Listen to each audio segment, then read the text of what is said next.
Party राजधानी रांची पहुंच चुकी है। क्या कुछ कह रही हैं झारखंड की जनता से, आप भी सुने। ये डट के लड़ो, अपना हक मांगो, अपनी आवाज उठाओ। वो हमारी राजनीति की नींव थी और उस नींव पर ही हमारा लोकतंत्र बना। हमारा लोकतंत्र, हमारा संविधान हमारी रक्षा करता है।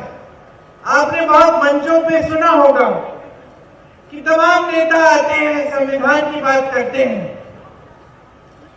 कभी आपने सोचा होगा कि ठीक है, लेकिन इस संविधान का मेरे लिए क्या मतलब है, मेरे रोजमर्रा के जीवन में इस संविधान का क्या महत्व है। तो बात यह है कि यही संविधान आपको सारे अधिकार देता है। आपको वोट का अधिकार देता है, आवाज उठाने का अधिकार देता है, आंदोलन करने का अधिकार देता है, भोजन का अधिकार देता है, शिक्षा का अधिकार देता है, आरक्षण का अधिकार देता है। आपको बचाकर रखता है और इस लोकतंत्र को बचाकर रखता है। कल अगर लोकतंत्र ही नहीं बचेगा तो जब आपके लिए कोई संघर्ष या कोई संकट आपके जीवन में आता है, आप आवाज कैसे उठाओगे? जब आपको कुछ बदलाव चाहिए तो आप उस बदलाव को लाएंगे कैसे? आज बड़ी बड़ी समस्याएं हैं जनता के सामने। सबसे बड़ी समस्या है महंगाई और बेरोजगारी। आप मेरे साथ सहमत है कि नहीं? क्या ये सबसे बड़ी समस्याएं हैं आज की, है कि नहीं? ये सबसे बड़ी समस्याएं हैं। आज बेरोजगारी चरम पर है। 45 सालों में इतनी बेरोजगारी नहीं रही। 70 करोड़ नौजवान इस देश में बेरोजगार हैं। और आज वो जमाना नहीं रहा बहनों और भाइयों कि हम बच्चों को बड़े करते थे, जैसे ही बड़े हो जाते थे मजदूरी में या खेती में लगा लेते थे। आज वो जमाना नहीं है।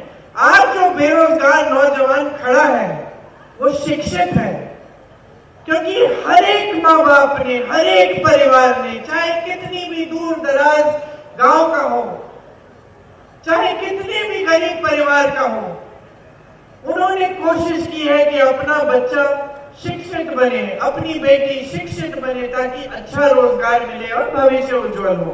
ये सही बात है कि नहीं? मेरी बहनें बैठी हैं, आज आप चाहती हैं कि अपनी बच्चियां भी शिक्षित हो ताकि खड़ी बड़ी होकर अपने। बढ़ते अगली खबर की ओर, बोकारो पहुंचे असम के मुख्यमंत्री हेमंत बिश्व शर्मा ने चुनावी सभा की और धनबाद से बीजेपी उम्मीदवार ढुल्लू महतो के लिए प्रचार प्रसार किया। चंदन क्यारी में बीजेपी कार्यकर्ताओं ने उनका जोरदार स्वागत किया है। सभा को संबोधित करते हुए उन्होंने केंद्र सरकार की उपलब्धियां गिनवाई और इस दौरान ज्ञानवापी और मथुरा का भी जिक्र किया। मीडिया से बातचीत करते हुए राहुल गांधी पर जमकर निशाना साधा। नरेंद्र मोदी जी ने आदिवासियों को देश का राष्ट्रपति बनाया। राहुल जी को मैं बोलना चाहता हूँ, आप हिंदू विरोधी में नहीं हो, बोलने से नहीं होगा। आपको हिंदू प्रेमी होना पड़ेगा, आपको हिंदू प्रेमी होना पड़ेगा। इसलिए ये भारत देश हिंदू सिविलाइजेशन है। और असम के सीएम हेमंत बिश्व शर्मा की दुमका में होने वाली चुनावी सभा रद्द हो गई है। खराब मौसम की वजह से कार्यक्रम को रद्द कर दिया गया है।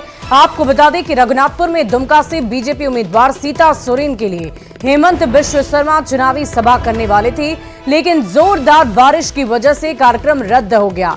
हालांकि मौसम साफ होने के बाद स्थानीय नेताओं ने ही कार्यक्रम में आए लोगों को संबोधित किया है।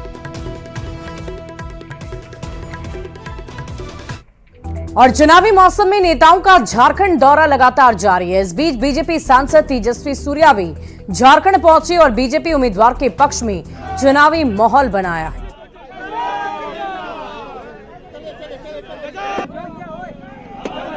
विश्वास हर दिन बढ़ रहा है और इसका परिणाम हम 4 तारीख को देखेंगे। पूरे विश्वास के साथ कह सकता हूं, संजय जी की इस बार भी ऐतिहासिक जीत होगी और 5 साल के लिए वो मोदी जी के टीम में यहाँ वो काम करेंगे। भारतीय जनता पार्टी के लिए चुनावी मुद्दा नहीं है। हिंदुत्व इस देश के अस्मिता है, इस देश की जनता की आइडेंटिटी है हम सब के जो नींव है इस देश के, वो हिंदुत्व है।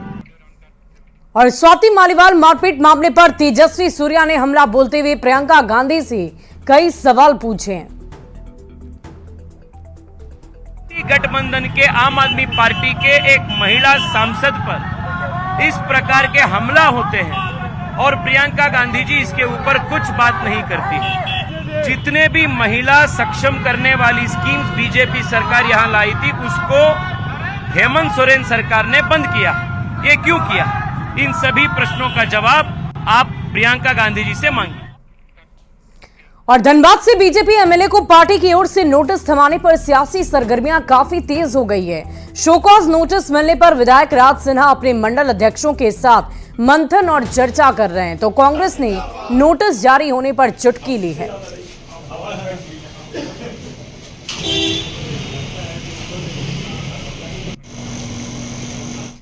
और रांची के मोरहाबादी में बर्ड फ्लू का दूसरा मामला सामने आने के बाद लोहरदगा में भी प्रशासन अलर्ट मोड पर है। स्वास्थ्य विभाग ने सदर अस्पताल में 10 बेड का इमरजेंसी वार्ड तैयार कर लिया है।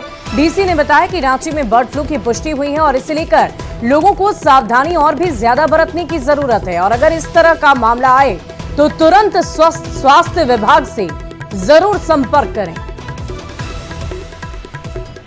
तो लोहरदगा में भी प्रशासन अलर्ट है। आपको बता दें कि कुछ ही दिन पहले रांची में बर्ड फ्लू का खतरा हर जगह देखने को मिल रहा था और एक बार फिर से ऐसी ही संभावना है। देसी का डिमांड है, देसी कस्टमर को देसी पसंद है। बॉयलर में भी कहना है कस्टमर का कि आए फ्लू हो रहा है, उसकी वजह से बहुत सा नहीं खा रहे, इसलिए बस देसी बेच रहे। डर रहे नहीं, बहुत सा खाने वाला खा रहे हैं, जिसको मन कर रहा है, जिसको मन नहीं कर रहा वो नहीं खा रहे। बर्ड फ्लू को लेकर अभी तो हम लोग के जिला में अभी तक बर्ड फ्लू के बारे में कुछ सूचना हम लोग को मिला नहीं है। पशुपालन विभाग के द्वारा भी से भी हम लोग कांटेक्ट में है। हमारा IDSP डिपार्टमेंट भी इसके लिए अलर्ट है और सबों को सूचना भी दे दिया गया है कि खबर भी कर दिया गया कि अगर एक बार अचानक किसी भी तरह के पंछी या बर्ड या कुछ जो आप अपने आप मर रहे हो तो तुरंत उसका सूचना देने के लिए, ताकि उसको जो है वेटनरी वाले लोग जो है उसका ब्लड सैंपल सब निकाल के जांच करें। लोहरदगा के बगल का जो डिस्ट्रिक्ट है रांची, वहाँ पे बर्ड फ्लू की पुष्टि की जा चुकी है।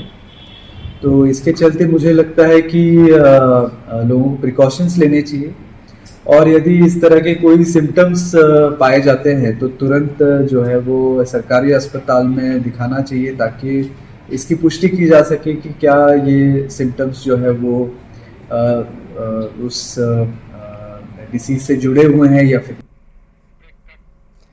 और यहाँ रुकेंगे एक छोटे से ब्रेक के लिए। खबरें